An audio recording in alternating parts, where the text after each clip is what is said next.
Morning, the 30th of August, 1998. Welcome.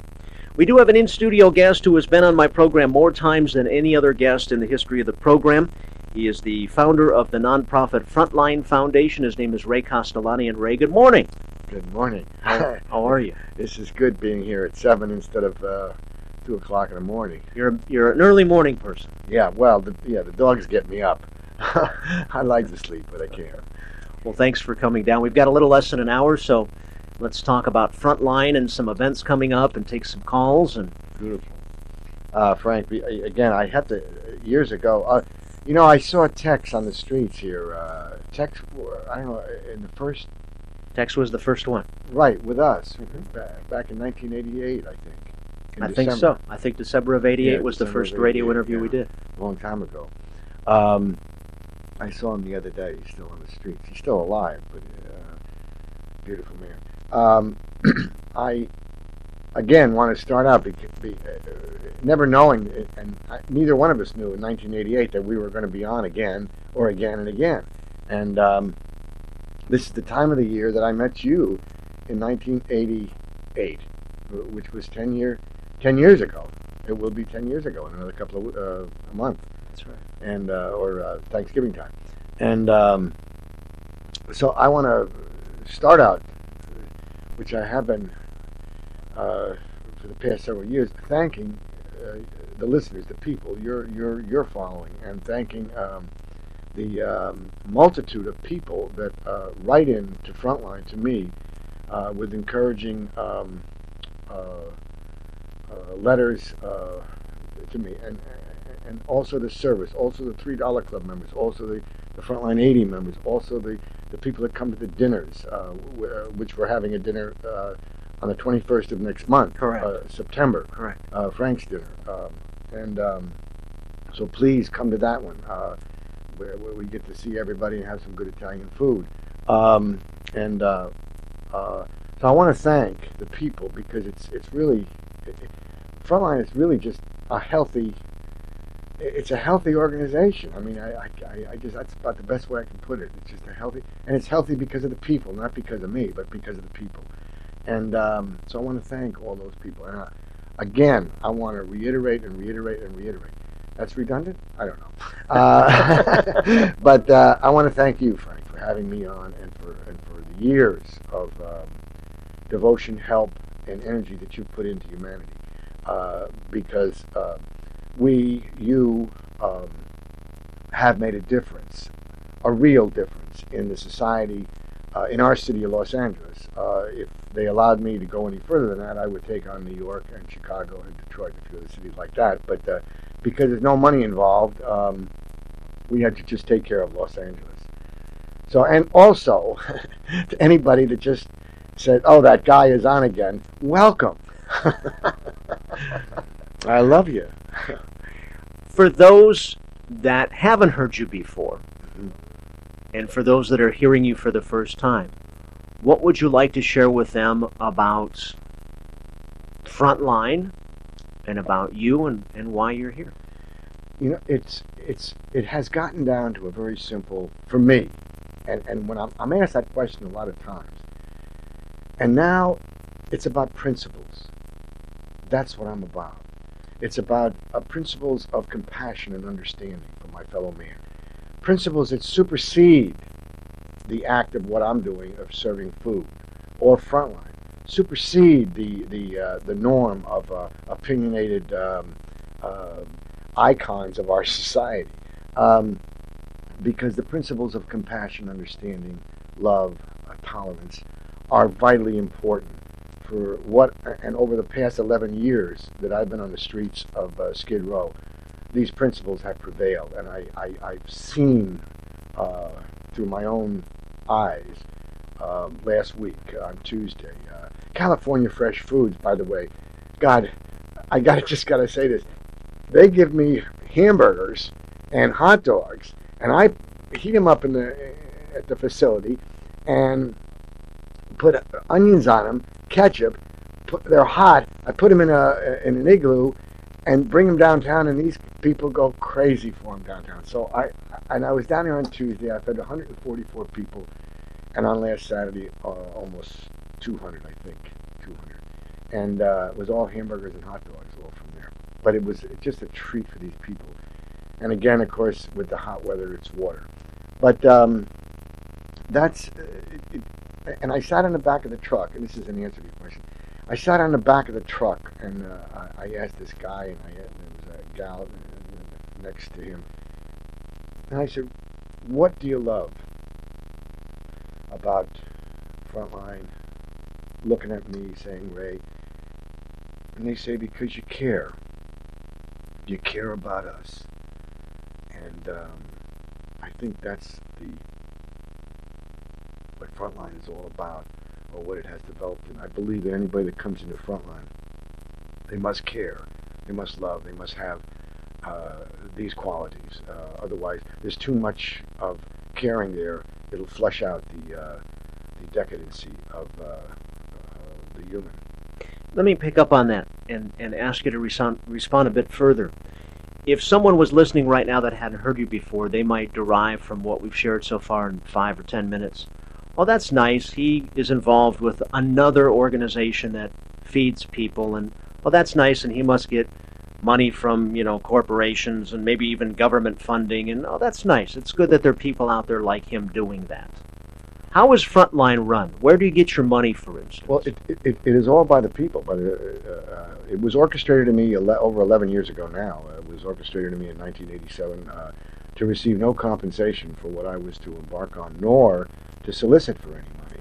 And I've upheld that calling or that feeling that came over me. So you take no money for that? No.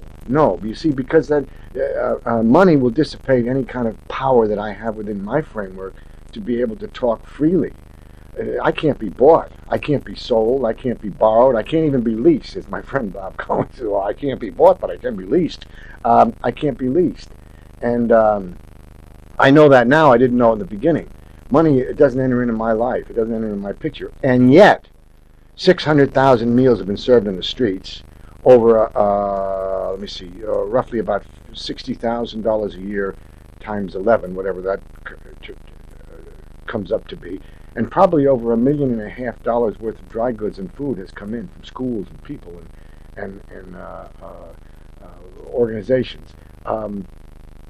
It is a true miracle of our time, and I believe that that cannot be taken away from my head. That this is not by my doing; it is by all I was as the instrument heading up this organization. But something has been done, and that's the difference between talkers and walkers.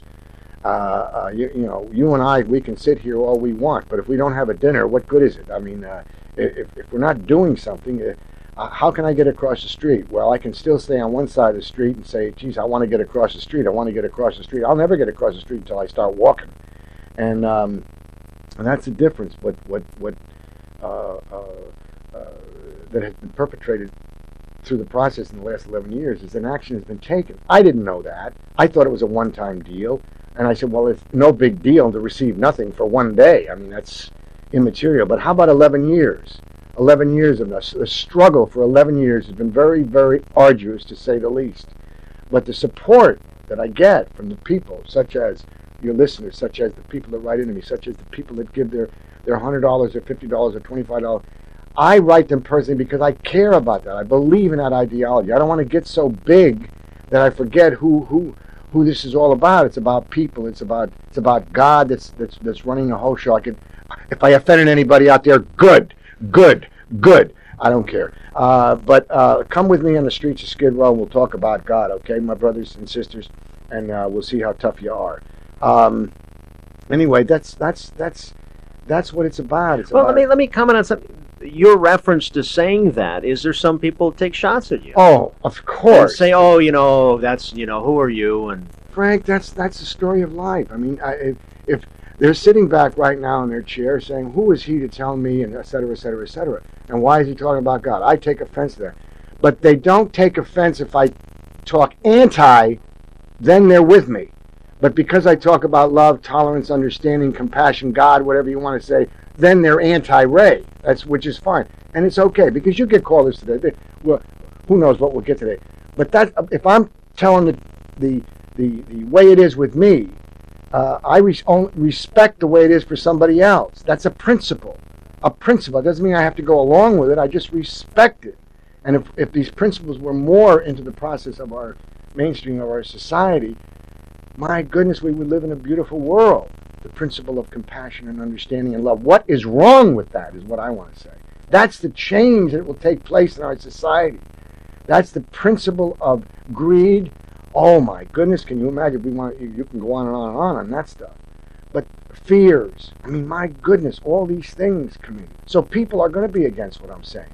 And they just like to rabble-rouse, which is fine, and they'll sit home drinking their little shot of beer or whatever they drink on a Sunday morning or a Saturday night, and they'll start talking, and, why is he on? Why do you have him on? And stuff. I've heard things like that. Not the letters I get, but I challenge each and every one of those people to come with me. Come with me on the streets of Skid Row and then blab their mouth and let them talk to the people of the streets and see how they fare on the streets. Not in your own home or on the telephone. That's kind of not a very brave thing to do. So yes, in answer to your question, yes, I do get shots. And it's okay. It's okay because I figure that if I'm getting kicked in the butt, I'm ahead of them. You understand what I mean? Let me ask you this. If I understood you correctly, and I'm saying this for the sake of, again, listeners, for 11 years you've been involved in a nonprofit organization that's been responsible for serving over 600,000 meals on Skid Row. 607. 607,000 meals. You haven't taken a penny from this. You take shots from people at times. Why do you do what you do? Because it was a calling, Fred. Calling from a power from... it was not of my doing. All as I was the instrument to be used. It was orchestrated to me from a feeling, from a sense, from a God, from a power, from whatever you want to call it, to go into this area and to serve food. And so all as I did was fulfill that calling at the moment, never dreaming it would be 11 years. If you told me, when you can ask the question, say, hey, Ray, well, isn't it wonderful that you do this? And aren't you glad that you spent 11 years doing this? No. I mean, I would have much preferred, I've said this many times, much preferred being on the boardwalk of Atlantic City or some other place. I mean, that was not the way it was. The struggle has been too great for me to sit back and say, oh, yes, it's been a wonderful trip. No. And don't you feel good? No. Because you feed so many people. You see, Frank, this is where, I don't know where I was talking to you or talking to somebody, but the freedom of self does not encompass feelings. Did you know that? If you're free, how can you have feelings? It's an interesting thing. This self, the ego, I don't know, I hate that word, but the self is involved with self. And most people, I was wrapped up in one person, myself. I was only concerned about myself. So feelings came into, well, I don't feel very happy about that, or I feel good about that, or I feel, because I have served, because I was used as an instrument to serve X amount of people, does not make me feel good. It does not make me feel good. There is no feeling to it because I have reached that point of freedom of self. And you spoke, I heard you, I was in there getting coffee about the Dalai Lama. The Dalai Lama says the same thing. And anybody that knows about that will say the same thing. It is the only true happiness is when the individual is free of self to give to their fellow human being. That's a truism. And I have found that truism. As a result of that, the freedom of self becomes prevalent, and I'm not concerned about my idea. I just keep doing. And that's what Frontline, what I am, what the people on Skid Row pick up on. The listeners, maybe today they won't they'll write me bad letters, but that's okay. But that's what I'm about. I'm about principles. I'm not one way or the other. I believe that the principle of compassion or the principle of giving will end all the problems that we have. I've just used two of them here. I mean, greed. If we give, we can't have greed. If we don't have these things permeate, if we love, we can't have hate. I mean, my goodness, but nobody talks about principles. They'll only talk about the actions taken after the principles aren't working. They'll say, well, what about this, and what about that, and what about this, and they'll talk about the episode. What about when the two kids are being up for murder because they murdered four other kids? I mean, everybody, it's all twisted. Where are the principles that are there, Frank? Where is the principle? They don't talk about the principle. They're only 12 years old. They took shotguns. They dressed in flak suits in down south, and they shot four students of 11 years old, and they shot the teacher who tried to protect from one of the students. Where's the principles there? Then nobody speaks about principles. Now they feel sorry for the kids, and God forbid about the parents of the children that died. We want to forget about those too. Everything is forgotten about. It's all. I don't know where it goes. And this is what I stand for. This is what Frontline stands for. And because of these principles, the area that is the most volatile, the most hurtful, the most downtrodden area of our city, I can walk in. I can walk among the multitudes of the people in that part of the town with these principles. I can't walk in there with trying to change people, trying to educate people. Who cares about education? Do you really care about education, or do you care about somebody saying, hey, I care about you? What about educating people in the art of caring? What about educating people in the art of compassion? What about educating people in the part of love? What about educating people in the part of tolerance? Wait, you have classes of that in school? No, you don't. We have classes of that only in, I don't even know where. I mean, that's what I'm about. You get me kind of riled up here this morning, Frank. I'm not doing anything. but I mean, those are the changes. We can't change until the individual changes. I cannot change anything until I became aware of the fact that I was to do something. What was it I was to do? I was to go down and serve some food. Oh, isn't that cute? Do I go down every Sunday? No, that's not what it's about. It's not about serving food. It's about doing something. It's about doing something for my fellow. If everybody this morning got up, that's listening to the show right now, got up, knocked on the next door neighbor's door and said, hey, would you like a cup of coffee? What do you want? How can I help you today? My goodness, that whole area would be bubbly. So that's where I have developed in the past 11 years. I have developed into this kind of a human being where I am not happy about it, not sad about it. I'm just being able to talk about it or articulate about it. And I'm not doing it for myself. Oh my goodness.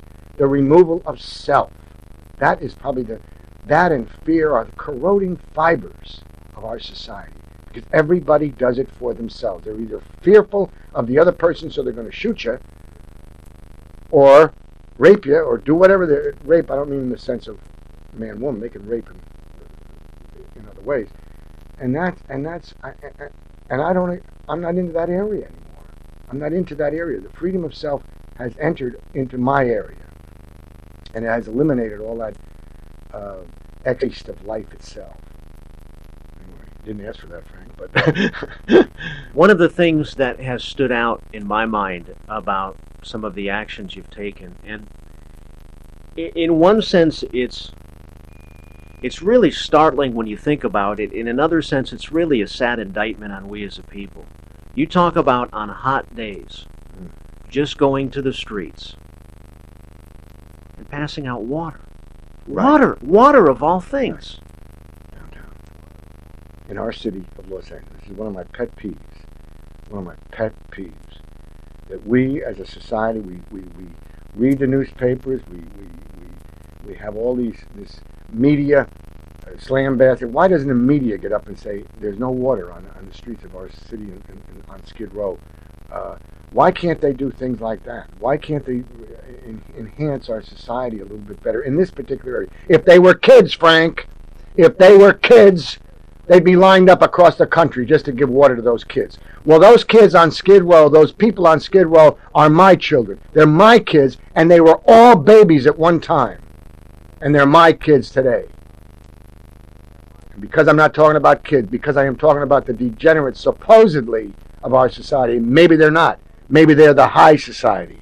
Maybe the people of Skid Row are the high society of our society. Oh boy, that'll blast a few people. Maybe it's that way. Because they have more compassion, show more love for one another, even though it's a volatile area. because they won't step on each other's toes. They will not, when two people are talking on Skid Row, none of the third, you've been with me, the third person cannot interrupt. They have that much respect for one another.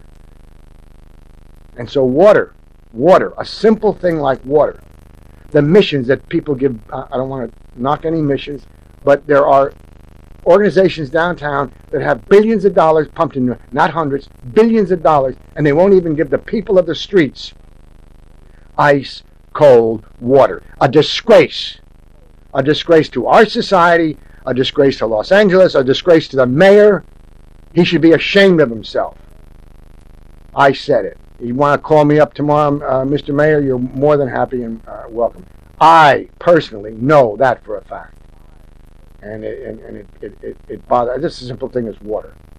How decadent of our society is here in Los Angeles when we can't even give our fellow man on the streets of Skid Row a little ice cold water. Woo. My in-studio guest is the founder of the nonprofit Frontline Foundation, Ray Castellani. We're going to take a break in a moment and give you an opportunity to talk to Ray if you'd like. Before we do that, if someone would like to contact you other than being on the radio program this morning, how would they go about doing that? I know you have a web page. I know you also have a regular mailing address. Yes. And we have a couple of events coming up, one in a few weeks in September. It's a fundraising dinner, and then there is an event in November I know you want to talk about as well. Right. How would someone go about contacting you? Okay, first of all, my address is Frontline Foundation, and it's Box 570303, Box 570303, Tarzana 91357. Now, I also implore, hope we didn't have too many turnoffs this morning, but I am passionately, as Angela Davis said many years ago, I am passionately concerned, Frank, about what I do and about our society as a whole. I care about our society enough to step out on all the limbs of our life. That's how much I care. But I am, like Angela said, I am passionately concerned about what I do. Anyway, and we have Noreen, my wife, made a beautiful website that Earthlink has helped us with, and please visit the website. It has such beautiful information, and that website is www.frontline-foundation.org, O-R-G, not .com, .org, O-R-G. Just remember frontline-foundation.org. And that will tell both of our events coming up, which is the dinner that Frank has so graciously hosted for I don't know how many years now, several years. And that's the 21st of next month. And this is how the support comes in. This is how people say, well, how do you get the money? Ideas come to me and bingo. And that's it. This is, Frank has been graciously hosting this for so many years. We have a dinner on the 21st of next month, which is September. And that is at 6:30 at Maria's in Encino. But please call or write in to Frontline, and they can call the project of social change. They can actually call here at the switchboard to get more information about that. Call the KLOS here, or write into me, which is fine. And if someone would like to, maybe we'll get some calls on people saying, hey, I'd like to help you, I want to volunteer, how would I do that? You'd suggest that they drop you a line at the P.O. box. Just drop a line, or visit the net, the website, and we have the things there where they can punch in. I like to volunteer. And the other thing that the other event, which I really also need a tremendous amount of help on, this is the price for the dinner is $20. That's all-you-can-eat dinner, Italian dinner at Maria's. And the other one is this came to me too, a vision, whatever you want to call it. And I rented the Radisson Hotel ballroom in Encino, and we're having Kathy Buckley, the deaf comedian, marvelous comedian, full of love, and we have Jim Brogan from the Tonight Show, the head writer. And we have Fraser Smim all around the L.A. area.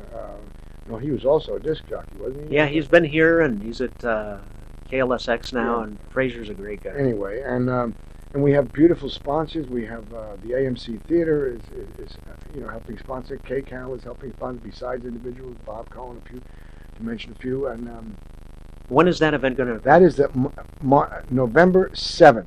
That's at 7 o'clock. All you can eat hors d'oeuvres. It's $25, and you have a comedy show on a Saturday night. This is what I really need help on.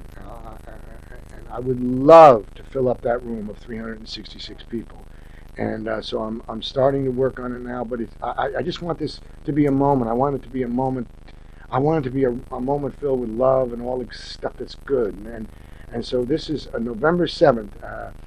Please write in for tickets. If you send $25, I'll send you the tickets. The tickets will be in the mail to you for that day. And if you have access to the website, it's there, right on the website. You'll see it in big, beautiful, bold letters. And so, but I need help on all these occasions, these two occasions. And I'm excited about it, Frank. I'm excited about the comedy night because I just see a room full of people just having a wonderful time. There is an open, a pay cash bar. You got to pay for your own drinks, but that's a normal procedure anyway. I want to take a break because the phones are starting to light up, and I'm sure there's a few people that want to talk to you this morning. So if you would like to be on the air this morning, if you would like to talk directly to Ray this morning on Impact on KLOS, the numbers are 800-955-5567. Again, if you have any questions or comments at all for Ray, you can dial right now at 800-955-5567 if you want to find out more about Frontline or anything else about the events he's made mention of. Whatever we can do, feel free to give us a call. Tammy Richardson, as always, is our program coordinator. She is the woman you talk with before you get on the air with Ray. We'd love to hear from you and take some phone calls, and we will continue with Impact after these. There's no one reason to go to Benihana, only countless reasons. There's the Larsons, who delight in a Sunday show of flying shrimp. I found out I'm now eating for two. Oh, unbelievable. And Maria Hitchcock, who ordered hibachi chicken for 6. I made dinner for my out-of-town guests, but I burnt it. Then there's Eddie and Sherry, who dined on lobster tails and steak teriyaki tonight.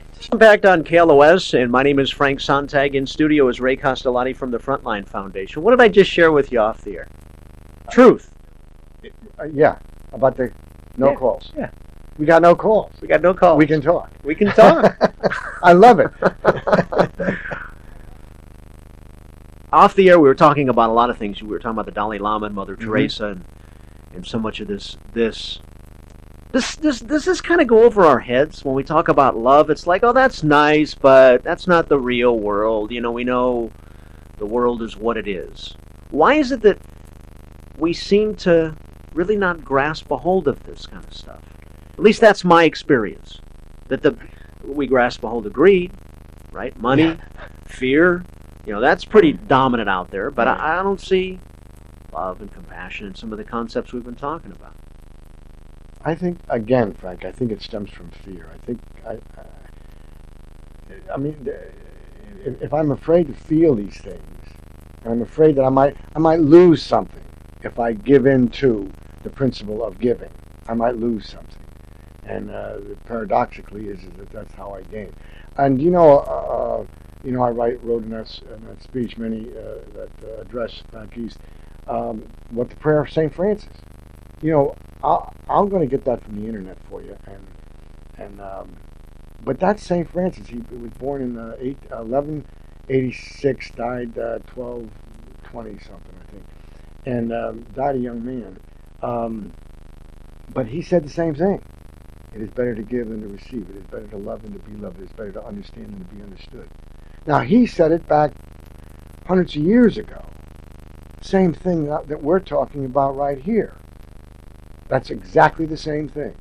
The reason I put it in the speech is that if I'm talking about it now, they think I'm the only one that did it, that this guy, St. Francis, talked about it then. And he said that it is in the giving that I will receive eternal life. Now, that doesn't come from me. That comes from people who use that prayer, or whatever one wants to call it. They've used it for years. And how beautiful it is. Can you imagine an individual to understand rather than to be understood? Everybody wants to be understood. I don't want to be understood. I want to understand. I don't want to be loved. I want to love. I don't want to take. I want to give. That's all it's saying, Frank. Mother Teresa the same way. If they read those books, A Simple Path, it's the same thing. Let the people talk about it. Let the people tell you about what's going on, about Mother Teresa. Let the people tell you what's going on about Skid Row, about Ray Castellani, etc. And that's what she said. And the Dalai Lama, the same thing, exactly the same words. The true fulfillment of life itself is only by helping others. But we throw the Dalai around, and we throw Mother Teresa around, and we throw St. Francis around. But I don't see any of those principles, magnificent principles, put into our application of our everyday life. At least in the mainstream, that's for sure. It's where, Frank? You tell me. There are some, but few, individuals. You've named some. Heavy shooters. Well, yeah.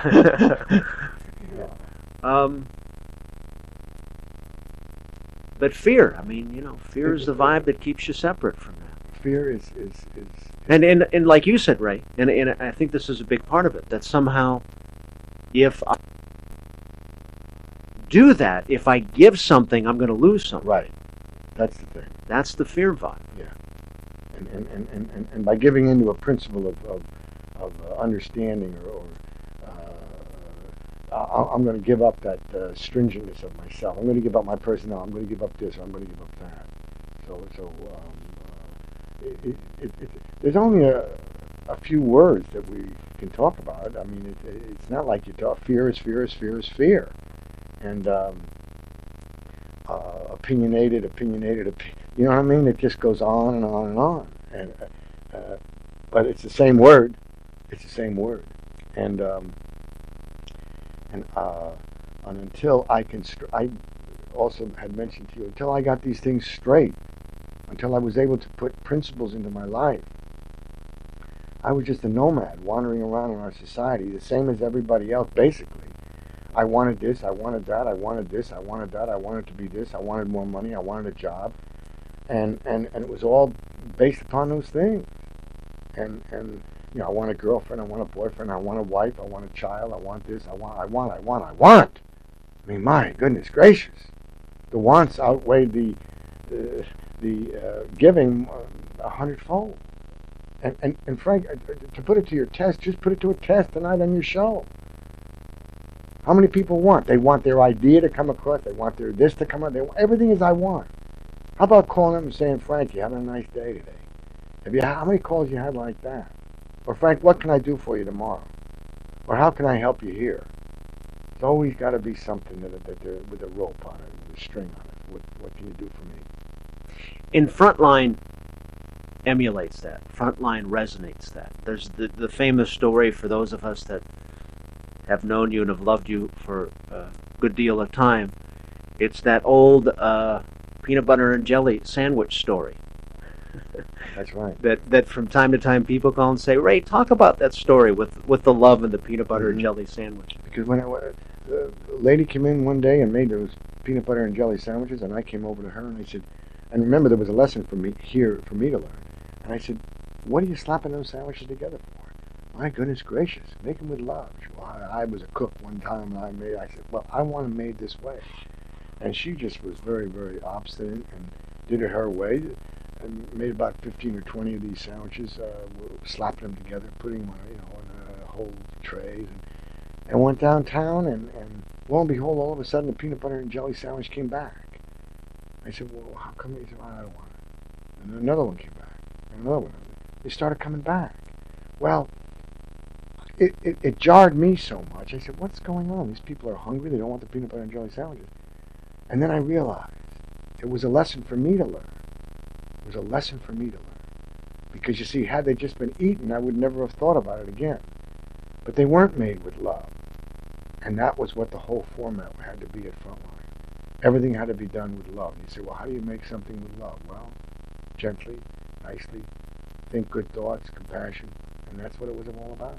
And that was what it was about to me too. I had to have this. I had so many lessons to learn in such a short time, and that was one of the lessons. And so I learned that the hard way. And if someone would like to volunteer and do whatever, help out in the kitchen, do you have room for people We like have that? room for all sorts of volunteers. We have room. The kitchen is over in Van Nuys Boulevard, and it's open on Monday, Tuesday, Thursday night, Friday, and Saturday morning. It's at Sepulveda and Oxnard. It's 1 block, or no, not even 1 block. It's a quarter, 100 feet from the corner of Sepulveda Boulevard on Oxnard. You take a left down an alley after Granger, and you're right there, park on the right-hand side. And for people that may have At missed 7 that, o'clock in the morning. 7 in the morning, for people that may have missed that, you suggest you just drop your short card in the mail Yeah, or just- contact you on the webpage, Right, one or two Either ways. one. Frontline Foundation, Tarzana 91356, P.O. Box 570303, and the website again, which is www.frontline-foundation.org. And Put on your headset. We've got a few callers who want to talk to you. And numbers are 800-955-KLOS. And Cindy, you're on the air with Ray Castellani from Frontline. Hi. Frank, I really enjoy your show. Thanks. And Ray, I think it's very important, the work that you're doing. I myself work for a nonprofit, and I know what it's like to try and drag donations out of people and to get people to help.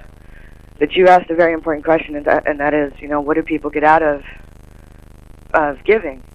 And the smile on the people's faces, the hope in their heart that, life can be better than this, those are the things that they get, and it's so overwhelming and so powerful. The love that you get back from people by, giving them a glass of water or a peanut butter and jelly sandwich or, a chance to get a job. Any of those things are just really important, and they really make you feel good as a person giving it. There's no other feeling like it. that's beautiful, Cindy. Yes, you're absolutely right on that. It's amazing to me to see. We work with the children, but we try and keep them from winding up on Skid Row by helping their families, by helping the adult parents. That's beautiful. There's a spot for everybody. There is. I've always said this. Certainly, I don't support what I'm doing. As the end-all, be-all by any stretch of the imagination. But the principle, I do support for everybody. Mm-hmm. The principle of giving for everybody. But where you use that principle, that's up to the individual. And That's you true. use it with children. I use it with the people. Some of those kids on Skid Row today are 20 years old. They were 9 years old when I started. Right. They're not on. They weren't on Skid Row at 9, but they're on Skid Row now. Right. So And it takes all kinds of people to make all kinds of change. You Right. help the adults that are living on Skid Row. I Right. help other, the families that are in shelters. Or, exactly. it takes all of us to But make the world go round. The same principle prevails. Right. Your principle of caring and my principle of caring. It doesn't make any difference where I care as long as I'm caring. Exactly. Okay, that's what I want. It makes you a better human being for doing so too. It's gotta. Thank you, Cindy. Thank you, Frank. We appreciate the call. Now the calls are coming in. We're running out of time here. Let's take another one. Jeff, you're on the air on KLOS with the founder of the Frontline Foundation, Ray Castellani. How are you, Jeff? Oh, fine and dandy, Frank. And how you doing, Ray? Thank you, and yourself. Okay. I know that I haven't quite gotten the whole gist of what you do. I know that you try and help out the people on Skid Row and get them back on their feet. Does that also include programs to? Jeff? Yeah. Before you go any further, I don't. The answers are no. The only thing that I do is give love and compassion, and the vehicle that I use for that is the food. The change is not for me, Jeff. Unfortunately, I'm only in a one-dimensional situation. Okay, so basically, all you do is you give out the food and the compassion. Correct. Of that. And that's it. do you even suggest where No. these people can go to? No. I am not out to change. That's one of my what do you say, characters, whatever you say. It was not orchestrated to me to do that. I am not out to change any single person there. That is not my domain, so to speak. Okay. I mean, it's beautiful and awesome because everybody has their little thing, like Cindy was saying, and that's just not mine. It'll stretch me beyond anything. I don't even know how to make a change. So I mean, you're not in contact with other people No. as to where these people can go to No. further themselves. No, no. So okay. I was just trying to get a handle on that because I mean, it's all well and good. I try and help out as much as I can. Not being able to be there myself like you are, I try and give to those foundations. But I also like to see it. What I do give to do the most good. This is beautiful, and wherever it is that you give to, will be what you want. I'm sure it will be. I don't know the word, but I have no complaint or about what other people do, such as you, Jeff. I think it's beautiful, and as long as you keep doing it, that's the important thing. Okay, well, thank you very much, and keep up the good work. Thank you. Thank you, Jeff. We're going to take one last call and finish up here. Lisa, you're on the air with Ray Castellani. Hi, I just wanted to say that I was so struck by everything you said today, and I have an 11-year-old, and it's very strange the connection you made with me because he is so disturbed by homelessness.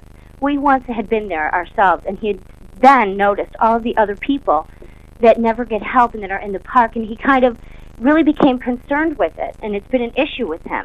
And I just wondered if maybe you do anything, like he missed this whole thing, and I was so mad. I thought, geez, if I ever had a tape or something right then, I wished it was right then so he could hear everything you said, because it's exactly something that I wish I could give to him. I could have told him these things.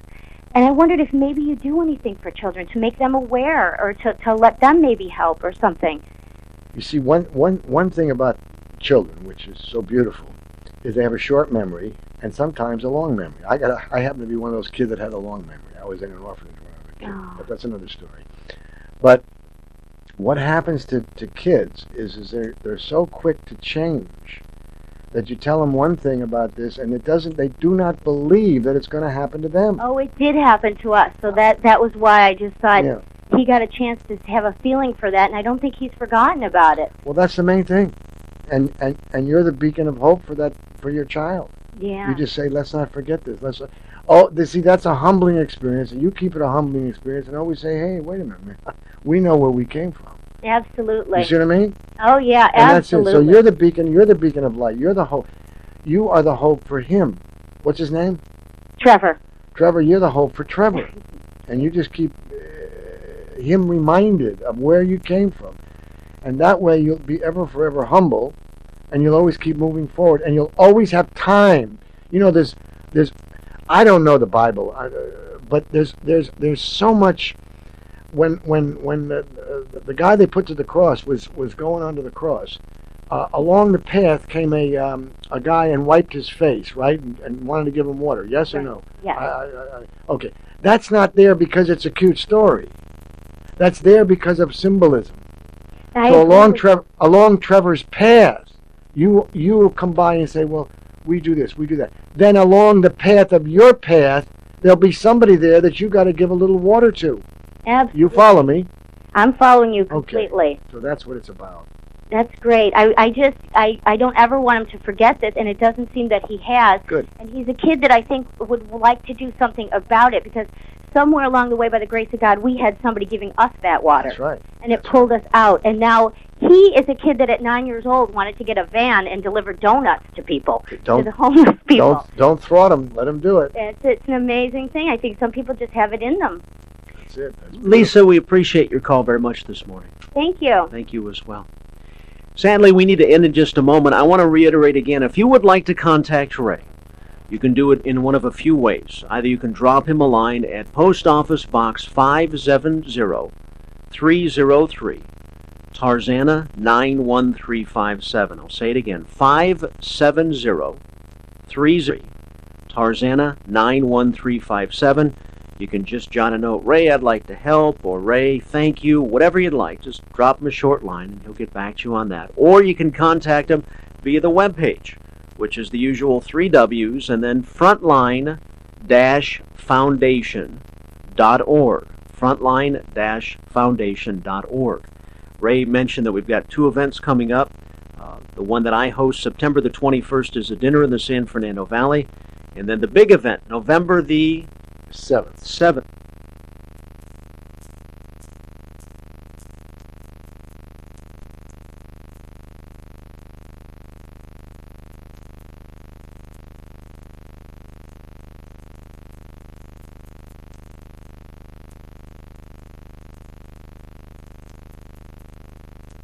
Switchboard, the information will be posted on the board for you, and that's the same number as 800-955-KLOS.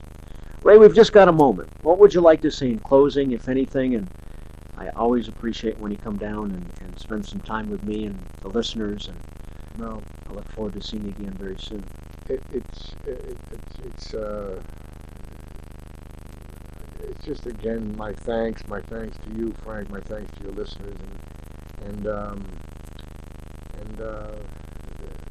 I just want people to know that I care, and that's, you care and I care, and if more people cared about each other, our world would be a better place to live in, and that's it for sure. And our world is troubled, and we must push aside the trouble and put caring back into our mainstream of life.